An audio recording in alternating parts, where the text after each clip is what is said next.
Hello everyone, welcome back to my channel. और मैं आपको आज कराने जा रहा हूँ पेपर 2 योग का, जो कि 2017 में आया था। 2017 में योग के 2 पेपर आया करते थे, अब एक ही पेपर कर दिया है। तो 2017 से ही योग जो है इंक्लूड हुआ था यूजीसी नेट के द्वारा। और अभी 2019 से एनटीए इसको ऑर्गेनाइज करा रहा है। पहले यूजीसी ही कराता था इसको, और पहले ऑफलाइन होता था, अब ऑनलाइन होने लगा है 2019 के बाद से। तो 2017 का पेपर 2 है और इसमें कुल 50 क्वेश्चंस हैं। तो इसको हम सॉल्व करते हैं। ये हमारा कुछ क्वेश्चन पेपर इस तरह से है। हम हिंदी वर्जन को जो है सॉल्व करेंगे। सो फर्स्ट क्वेश्चन है, योग शब्द की व्युत्पत्ति किस संस्कृत धातु से हुई है? तो इसमें युग, युगे, युज, युजे। सो इसमें जो सही आंसर है आपका दोस्तों, वो है युज धातु, युज। नेक्स्ट क्वेश्चन है, स्वामी कल्याणानंद का योग गुरु कौन थे? स्वामी कल्याणानंद के जो योग गुरु थे वो थे माधव दास, यानी कि हमारा जो सही उत्तर है वो है माधव दास। नेक्स्ट क्वेश्चन, ईशावास्य उपनिषद के अनुसार कौन सा अभ्यास अमृत तत्व की प्राप्ति कराता है? ये है विद्या। विद्या जो है अमृत तत्व की प्राप्ति कराता है हमें, और इसको आपको पता करना चाहिए। नेक्स्ट क्वेश्चन पे चलते हैं। कठोपनिषद के अनुसार योग की परिभाषा क्या है? तो कठोपनिषद के अनुसार योग की परिभाषा है, इंद्रियों, मन और बुद्धि पर नियंत्रण ही योग है। इंद्रियों, मन और बुद्धि पर नियंत्रण ही योग है। तीनों शब्द आएंगे इसमें, इंद्रियां, मन और बुद्धि। इन तीनों पर जब हम अपना नियंत्रण पा लेते हैं तो वही योग कहलाता है। ये कठोपनिषद के अनुसार परिभाषा है। अगला क्वेश्चन, शांडिल्य विद्या का किस उपनिषद में वर्णन किया गया है? ये उपनिषद जो है छांदोग्य उपनिषद है, और इसमें इसका शांडिल्य विद्या का वर्णन किया गया है। डिटेल में आपको बाद में बताऊंगा। तो इसमें चौथा ऑप्शन सही है। पतंजलि के अनुसार दुख की निवृत्ति का क्या उपाय है? सो पतंजलि के अनुसार दुख की निवृत्ति का जो है विवेक ख्याति है। अगर हमारे अंदर विवेक ख्याति का भाव पैदा हो जाता है तो वो दुख की निवृत्ति का उपाय हमारे लिए बन सकता है। नेक्स्ट क्वेश्चन पे चलते हैं। सिद्ध सिद्धांत पद्धति में कितने आसनों का वर्णन किया गया है? तो सिद्ध सिद्धांत पद्धति में जो है 3 आसनों का वर्णन किया गया है, और जो है केवल 3 आसन इसमें बताए गए हैं। तो उनको आपको डिटेल में बाद में बताया जाएगा। अगला क्वेश्चन, हठ रत्नावली के अनुसार महायोग के कितने प्रकार हैं? हठ रत्नावली के अनुसार योग के कितने, तो 4 प्रकार इसमें बताए गए हैं महायोग के प्रकार। इसका आंसर सेकंड है। नेक्स्ट क्वेश्चन, भुजंगीकरण प्राणायाम का निम्नलिखित में से किस में वर्णन किया गया है? तो भुजंगीकरण जो प्राणायाम है उसका जो वर्णन है वो किया गया हठ रत्नावली में। तो हठ रत्नावली में इसका वर्णन किया गया भुजंगीकरण प्राणायाम का। इसका आंसर ये है। नेक्स्ट क्वेश्चन पे चलते हैं।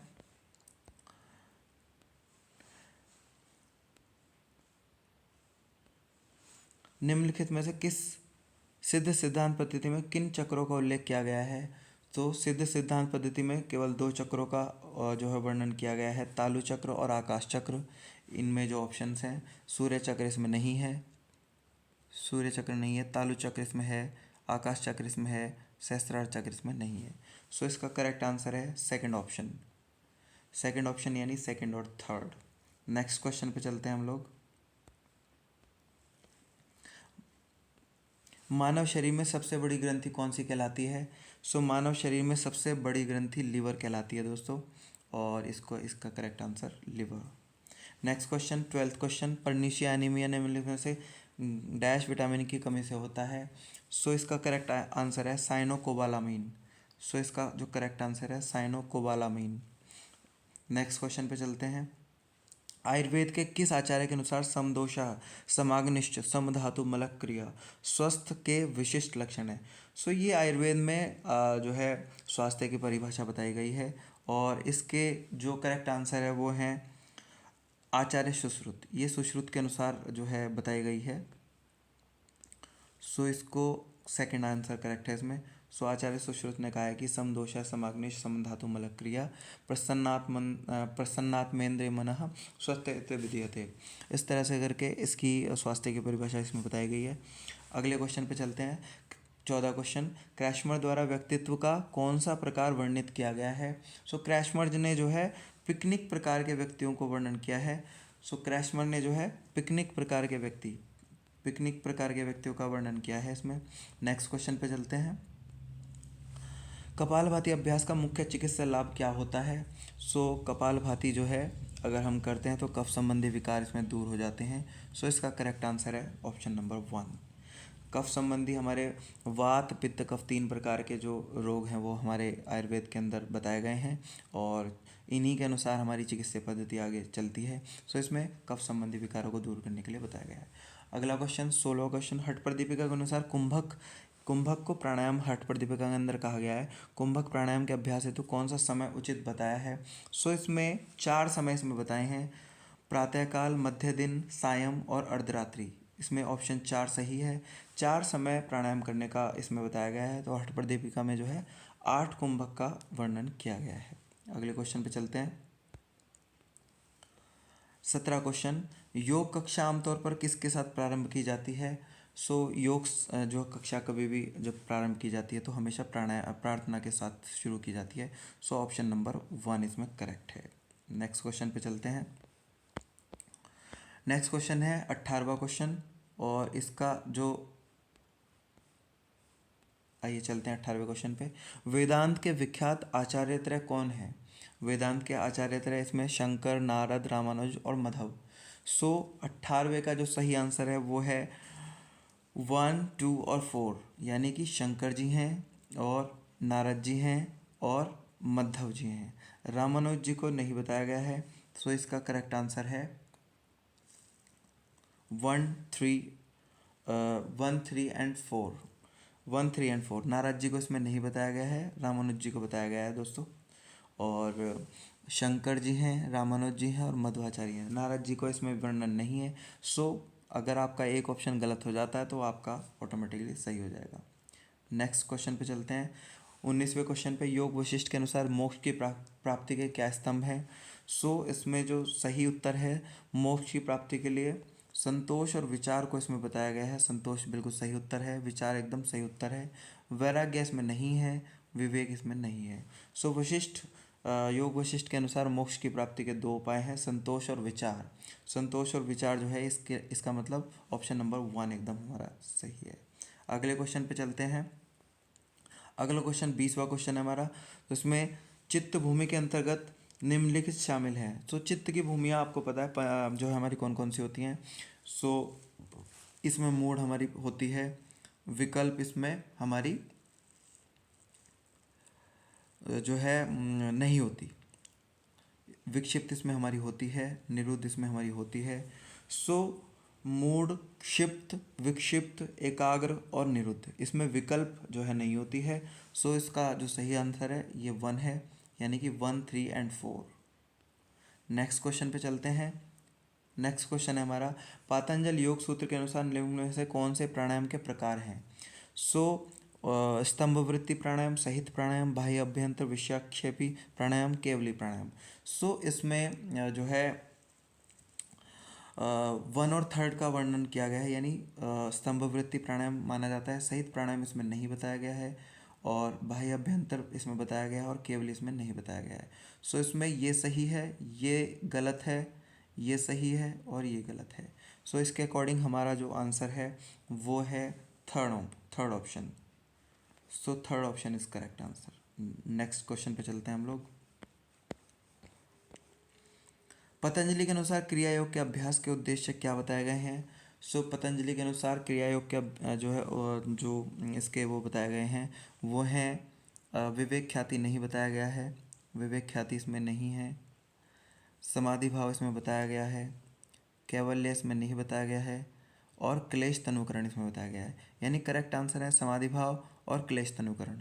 सो इसका सही उत्तर है 2nd और 4th, यानी कि 3rd ऑप्शन। नेक्स्ट क्वेश्चन पे चलते हैं। व्यक्तित्व के फ्रॉयड मॉडल के अनुसार फ्रॉयड मॉडल के घटक निम्नलिखित में कौन कौन से हैं? सो ऑप्शन है इसमें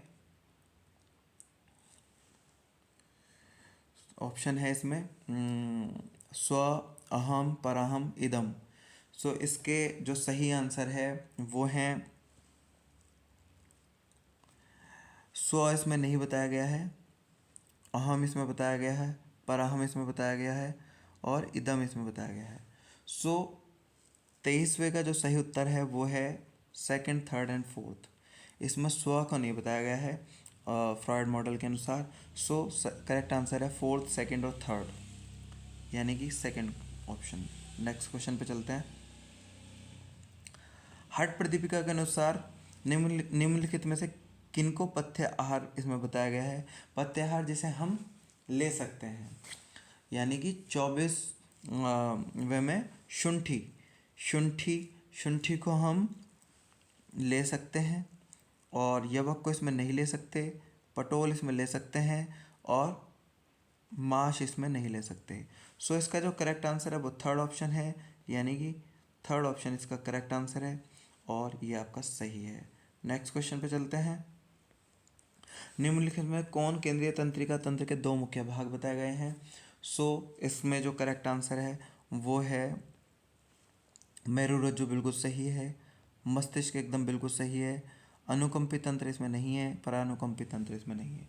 सो केंद्रीय तंत्रिका तंत्र के दो पार्ट होते हैं, स्पाइनल कॉर्ड होती है हमारी और ब्रेन होता है हमारा। सो इसका सही आंसर है 1। नेक्स्ट क्वेश्चन पे चलते हैं।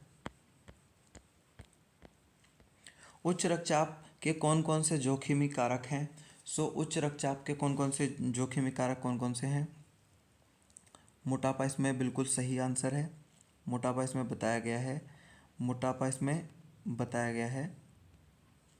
1 आंसर एकदम सही है, मोटापा इसमें एकदम करेक्ट आंसर है।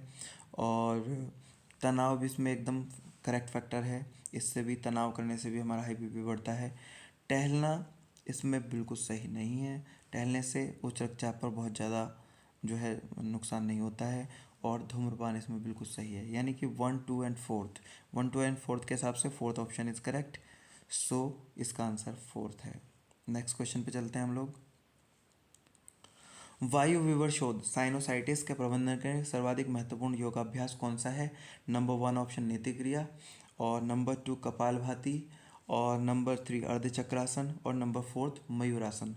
सो इसका करेक्ट आंसर है नीति क्रिया, इसमें बिल्कुल सही बताई गई है, और कपालभाति भी इसमें अच्छा बताया गया है, अर्धचक्रासन भी इसमें अच्छा बताया गया है। मयूरासन से जो है हमारे साइनोसाइटिस में कोई प्रभाव नहीं पड़ता है। सो इसका जो करेक्ट आंसर है 1, 2 एंड 3, यानी कि ऑप्शन नंबर 1, ऑप्शन नंबर 1 इसका करेक्ट आंसर है, इसको आप कर सकते हैं। नेक्स्ट क्वेश्चन पे चलते हैं हम लोग। निम्नलिखित में से कौन प्रमुख स्ट्रेस हार्मोन्स हैं, और निम्नलिखित में से कौन प्रमुख स्ट्रेस हार्मोन्स हैं। Prolactin, cortisol, epinephrine, glucagon. So इसका जो सही आंसर है प्रोलैक्टिन इसमें नहीं होता है, कार्टिसोल इसमें होता है, एपिनेफ्रिन इसमें होता है, ग्लूकागॉन इसमें नहीं होता है। सो इसका करेक्ट आंसर है सेकंड और थर्ड, यानी कि सेकंड और थर्ड आ रहे हैं हमारे थर्ड ऑप्शन में। सो थर्ड आंसर इसका करेक्ट आंसर है। नेक्स्ट क्वेश्चन पे चलते हैं हम लोग। हठ प्रदीपिका के अनुसार हठ सिद्धि के कौन से लक्षण इसमें बताए गए हैं। तो हठ सिद्धि में जो है शरीर का निर्मल होना इसमें बिल्कुल सही आंसर है, शरीर का पतला होना इसमें एकदम सही आंसर है, और मुख पर प्रसन्नता का भाव भी हमारा आ जाता है। स्मरण शक्ति इसमें नहीं बताई गई है, स्मरण शक्ति इसमें ठीक नहीं है। सो इसमें करेक्ट आंसर है 1, 2 एंड 3, यानी कि 1, 2 एंड 3 के अनुसार ऑप्शन नंबर 1 इसमें करेक्ट आंसर है। सो ये है इसका आंसर। नेक्स्ट क्वेश्चन पे चलते हैं, 30 क्वेश्चन। हठ प्रदीपिका के अनुसार सूर्यभेदन प्राणायाम के क्या लाभ बताए गए हैं। और कपाल शुद्धि करता है, और उदर कृमि नष्ट करता है, वायु को संतुलित करता है, भूख व प्यास मिटाता है। सो इसका जो सही आंसर है कपालभाति बिल्कुल जो है शुद्धि करता है, और उदर कृमि एकदम नष्ट करता है, हमारे जो है पेट के जो कीड़े होते हैं उनको नष्ट कर देता है सूर्यभेदन प्राणायाम। वायु को संतुलित करने का इसमें नहीं बताया गया है, सो ये करेक्ट नहीं है। भूख व प्यास को भी नहीं मिटाता है बल्कि बढ़ाता है ये। सो ये एकदम सही नहीं है। सो इसका करेक्ट आंसर है ऑप्शन नंबर 1, यानी कि 1 एंड 2 ओनली। नेक्स्ट क्वेश्चन पे चलते हैं। किस आसन के अभ्यास से मेरुदंड का झुकाव पीछे की ओर होता है। तो इसमें आपको पता होना चाहिए, पीछे की ओर भुजंगासन में होता है, और वज्रासन में तो आप सीधे बैठते हैं, पश्चिमोत्तानासन में आप आगे की ओर झुकते हैं, ये सही नहीं है। धनुरासन में आप पीछे की ओर झुकते हैं। सो इसका जो करेक्ट आंसर है 1 एंड 4, यानी कि ऑप्शन नंबर 3, ऑप्शन नंबर 3 इसका करेक्ट आंसर है। आगे बढ़ते हैं। निम्नलिखित में से अशाब्दिक संप्रेषण कौशल क्या क्या है। अशाब्दिक संप्रेषण, आंखों द्वारा संपर्क बनाए रखना, शारीरिक भंगिमाएं, मुख्य अभिव्यक्ति, व्याख्यान, सह प्रदर्शन। सो इसका जो करेक्ट आंसर है आंखों के द्वारा, ये भी करेक्ट आंसर है। शारीरिक भंगिमाएं, इसमें ये भी सही आंसर है। मुख्य अभिव्यक्तियां यानी फेशियल एक्सप्रेशन हमारे, ये भी सही है। व्याख्यान, सह प्रदर्शन, ये इसमें सही नहीं है। सो इसका जो करेक्ट आंसर है option number one, option number one इसका करेक्ट आंसर है। अगले क्वेश्चन पे चलते हैं। 33 क्वेश्चन ये है हमारे जो है अभिकथन और तर्क वाले क्वेश्चन। इसमें आगे बढ़ते हैं। प्रस्थानत्रयी अभिकथन बताया गया है, प्रस्थानत्रयी मोक्ष की प्राप्ति का मार्ग दिखलाती है। प्रस्थानत्रयी मोक्ष की प्राप्ति का मार्ग दिखलाती है। सो ये बिल्कुल सही एकदम अभिकथन है। उपनिषद, ब्रह्मसूत्र और भगवत गीता वेदांत दर्शन के ज्ञान के 3 प्रामाणिक स्रोत हैं, बिल्कुल सही आंसर है। यानी कि ये इसका सही एक्सप्लेनेशन भी है। जो हमारी प्रस्थान तय है वो मोक्ष की प्राप्ति भी का मार्ग दिखलाती है। और हमारे जो हमारे 3 प्रामाणिक स्रोत हैं वो उपनिषद, ब्रह्मसूत्र और भगवत गीता है। सो एकदम सही आंसर है। तो इसका 1 ऑप्शन एकदम सही, यानी कि ऑप्शन नंबर 1 इसमें एकदम करेक्ट है। नेक्स्ट क्वेश्चन पे चलते हैं। ऑप्शन क्वेश्चन नंबर 34 नंबर में बताया गया है मनुष्य का स्वास्थ्य बहुआयामी होता है।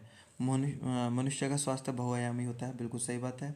और स्वास्थ्य केवल बीमारी या अशक्तता की अनुपस्थिति नहीं बल्कि पूर्ण शारीरिक, मानसिक और सामाजिक सुख की अवस्था है, बिल्कुल सही आंसर है। और फर्स्ट अभिकथन जो है वो तर्क के साथ एकदम मैच करता है। सो इसका ए और आर दोनों सही हैं और आर ए की सही व्याख्या है। इसका ऑप्शन नंबर 1 करेक्ट है 34 का। नेक्स्ट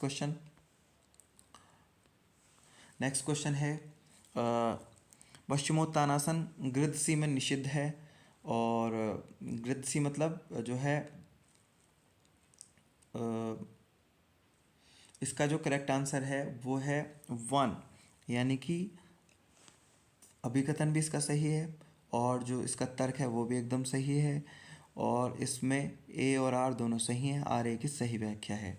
पश्चिमोत्तानासन आगे की ओर झुकने वाले आसनों का एक बिल्कुल सही प्रकार है। और गृद्धसी में आगे झुकने वाले सभी प्रकार के आसन निषिद्ध माने गए हैं। गृद्धसी मतलब जो है सर्वाइकल। सो ये इसका सही आंसर है। Next question. सो इसका ऑप्शन जो करेक्ट आंसर है वो है 1 आंसर। नेक्स्ट क्वेश्चन 36 क्वेश्चन में बताया गया है शवासन और ध्यान का अभ्यास व्यक्ति की स्मरण शक्ति में सुधार लाते हैं। शवासन बहुत इम्प्रूव करता है हमारी जो मेमोरी पावर है, और ध्यान तो उसमें करता ही करता है। ये तो एकदम सही आंसर है। स्मरण शक्ति सूचना के संकेतन, संचय और पुनः प्राप्ति की प्रक्रिया है, बिल्कुल सही बात है। योग के विश्रामदायक अभ्यास स्मरण शक्ति को बढ़ाने के लिए मस्तिष्क के इन प्रक्रियाओं में कार्य लाते हैं, ये भी इसका सही आंसर है। सो ए और आर दोनों सही हैं और आर ए की सही व्याख्या है। इसका ऑप्शन नंबर 1 एकदम करेक्ट है। नेक्स्ट क्वेश्चन पे चलते हैं हम लोग। 37 क्वेश्चन। वेदों में निम्नलिखित उपखंडों को उस क्रम में व्यवस्थित कीजिए जिसमें वे दृष्टिगोचर हुए थे। उत्तर देने के लिए नीचे दिए गए कूट का प्रयोग करें। उपनिषद, आरण्यक, ब्राह्मण और संहिता। सो इसमें जो है आपका संहिता सबसे पहले आई थी, नंबर 1 पे संहिता आई थी। नंबर 2 पे फिर ब्राह्मण आए थे। नंबर 3 पे फिर हमारे आरण्यक आए थे और फिर उपनिषद हमारे, क्योंकि उपनिषद को हमारा वेदांत भी कहा जाता है। सो इसका जो करेक्ट ऑप्शन है 4 3 2 1, यानी कि ऑप्शन नंबर 4। ऑप्शन नंबर 4 इसका करेक्ट आंसर है। आगे बढ़ते हैं। Next question 38 number question. Bhagavad Gita के अनुसार निम्नलिखित तत्वों को क्रम में व्यवस्थित कीजिए। क्रोध, इंद्रिय विषयों में लिप्तता, आसक्ति, काम। सो इसका जो करेक्ट आंसर है वो है सबसे पहले इंद्रिय विषयों में लिप्तता होती है, फिर उसके बाद जो है आसक्ति होती है, फिर उसके बाद जो है काम की भावना हमारे अंदर पैदा होती है और फिर क्रोध आता है। सो ये है इसका करेक्ट आंसर, यानी कि 3rd ऑप्शन। नेक्स्ट क्वेश्चन पे चलते हैं हम लोग। 39 क्वेश्चन में निम्नलिखित तत्वों को उनके उद्भव के अनुसार क्रम में व्यवस्थित कीजिए। सो नंबर जो सबसे पहले आया आकाश आया, सबसे पहले आकाश। सेकंड नंबर पे आया हमारा वायु, आकाश के बाद वायु ने जन्म लिया। फिर उसके बाद जो है अग्नि, फिर उसके बाद जो है जल और फिर आखिर में जो है पृथ्वी। सो ये इसका क्रम है और इसके अकॉर्डिंग जो है सेकंड ऑप्शन सही बैठता है। So second option is the correct answer. Next question पे चलते हैं। श्वसन तंत्र के निम्नलिखित अंगों को उचित क्रम में व्यवस्थित करें। उत्तर देने के लिए नीचे दिए गए कूट का प्रयोग करें। सो इसमें जो है ब्रोंक्यूल्स, ट्रैकियाई, ब्रोंकाई, एल्वियोली। सो सबसे पहले इसमें जो आता है वो आता है ट्रैकिया। ट्रैकिया सबसे ऊपर होता है, तो ये ट्रैकिया नंबर 1 पे है। फिर उसके बाद जो है ब्रोंकाई। ब्रोंकाई जो है सेकंड नंबर पे जो है उसके नीचे, और फिर उसके नीचे जो है ब्रोंक्यूल्स होते हैं, और फिर लास्ट में जाके एल्वियोलाई होती है, यानी कि 4th नंबर पे एल्वियोलाई और 3rd नंबर पे ब्रोंक्यूल्स। सो क्योंकि एल्वियोलाई जो है ऑक्सीजन को एब्जॉर्ब भी करती है, सो इसका जो करेक्ट आंसर है वो है 4th ऑप्शन, यानी करेक्ट आंसर इसका 4th है। Second, 3, 1 and 4। नेक्स्ट क्वेश्चन पे चलते हैं। 41 क्वेश्चन नंबर। निम्नलिखित पंचकोशों को स्थूल से सूक्ष्म की ओर क्रम में व्यवस्थित करें। सही उत्तर देने के लिए नीचे दिए गए कोड का प्रयोग करें। सो इसमें जो है मनोमय कोश, प्राणमय कोश, आनंदमय कोश, अन्नमय कोश, विज्ञानमय कोश। सो इसमें सबसे जो स्थूल होता है वो अन्नमय कोश होता है, नंबर 1। फिर सेकंड नंबर पे हमारा जो होता है वो है प्राणमय कोश। फिर उसके बाद जो 3rd नंबर पे आता है वो मनोमय कोश आता है। फिर उसके बाद जो आता है वो आता है विज्ञानमय कोश, और फिर जो आता है फिर आता है हमारा आनंदमय कोश। सो इस तरह से एक क्रम रहेगा। इसके अकॉर्डिंग हमारा 4th ऑप्शन सही है। सो 4th is the correct answer. Next question पे चलते हैं हम लोग 42 क्वेश्चन पे। 42 क्वेश्चन में मैचिंग का क्वेश्चन है। इसमें जो है इसको मैच करना है हमें। सो इसका जो शरीर हमेशा जो गीता, ये भगवत गीता के अनुसार जो है बताया गया है। सो उसमें शरीर को रथ के समान बताया गया है, यानी 1 रथ के साथ है। सेकंड जो है वो बताया गया है सारथी। सारथी हमारी आत्मा बताई गई है, यानी आत्मा हमारी सारथी है। और थर्ड मन हमारा जो है लगाम होता है, मन हमारा लगाम है। और इंद्रियां हमारी अश्व हैं। इंद्रियां हमारी हमेशा भागती रहती हैं, बाह्य जगत से लिप्त होने का प्रयास करती हैं, तो वो अश्व के समान बताई गई हैं। सो इसके अकॉर्डिंग जो है answer number 3 is the correct answer. Next question पे चलते हैं। अगला मैचिंग है हमारा क्लेश। क्लेश को बताया गया है अस्मिता, अविद्या, अस्मिता। ये पंच क्लेश आपने पढ़े होंगे। तो अब क्लेश जो है नंबर 1 अस्मिता आता है इसमें। अविद्या, अस्मिता, राग, द्वेष, अभिनिवेश। सेकंड नंबर पे चित्त वृत्ति है। चित्त वृत्ति जो हमारी विकल्प के रूप में बताई गई है। चित्त वृत्तियाँ मतलब विकल्प, तो आपने चित्त वृत्तियाँ सुनी होंगी। 3rd नंबर पे सहभोग। सहभोग बताया गया है अंगमेव जयत्व। अंगमेव जयत्व जो है सहभोग बताया गया है। और अंतराय, अनवस्थित्व बताया गया है। सो इस तरह से इसका क्रम है, और अगर इस क्रम में देखें तो 3rd ऑप्शन हमारा सही बैठता है। सो इसका 3rd ऑप्शन एकदम सही है। नेक्स्ट क्वेश्चन पे चलते हैं। ये है एनाटॉमी का क्वेश्चन। इसमें चपटी अस्थियों के बारे में बताया गया है। और चपटी अस्थियाँ जो है हमारी उरोस्थी और समफलक। सेकंड ऑप्शन लंबी अस्थियाँ हमारी हमेशा बाहें और टांगों में ही मिलेंगी आपको हमेशा। तो इसका ये सेकंड ऑप्शन है 1, 2। 3rd नंबर पे हमारा जो ऑप्शन है छोटी अस्थियाँ हमेशा कलाइयों में मिलेंगी आपको। और टेढ़ी मेढ़ी अस्थियाँ हमेशा कशेरुकाओं में मिलेंगी, वर्टिब्रास में। सो ये इसका 4th आंसर है। सो इसके अकॉर्डिंग देखें तो हम इसका आंसर है सेकंड इसका करेक्ट आंसर है। इसमें ये आंसर है। नेक्स्ट क्वेश्चन पे चलते हैं। 45 क्वेश्चन पे अगर चलें, इसमें भी मैचिंग बताई गई है।